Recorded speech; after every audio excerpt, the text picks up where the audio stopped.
DPP kulankhwenake somapitiriza 5 they think kuti they own that party ndi DPP kamalamula they think they own this country and they think kuti they got a license to silence anyone and they think they got a license even to kill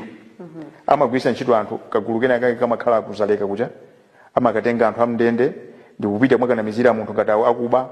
that's how they do it now chifukwa chokuti anthu ayang'anira nthawi yayitali they think kuti they can hold this country at ransom they think kuti this is their garden and pano panso amasuka lero ali busy apanga hack mafoni athu koma chimene tapanga ife tapanga hack their brains we know their movements timozota lero aganiza chakuti apanga chakuti kumana ndi wakuti so iwo akulimbana ndi mafoni athu ife tikulimbana ndi their brain their software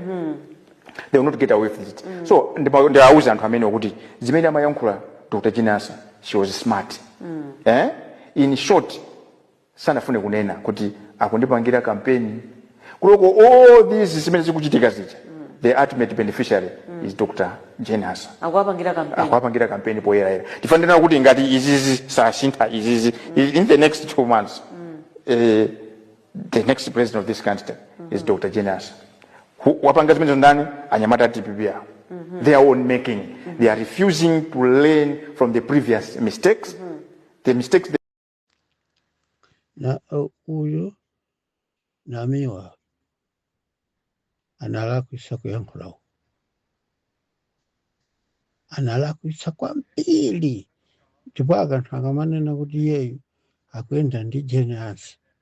akulakwisa sakunamizira mamona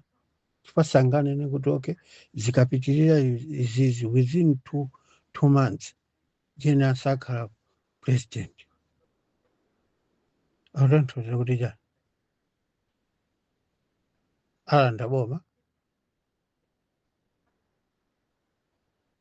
boma anamiwa kuchenjera kuopusa uko ndalama zikamakoma kumaganisa kuti osamayankhula kwambiri izi amangidwa nazo tizi sikuti anene kuti ndindale izi amangidwa nazo izi anganene kuti Jinasa within 2 months akhala president akutanthoza chani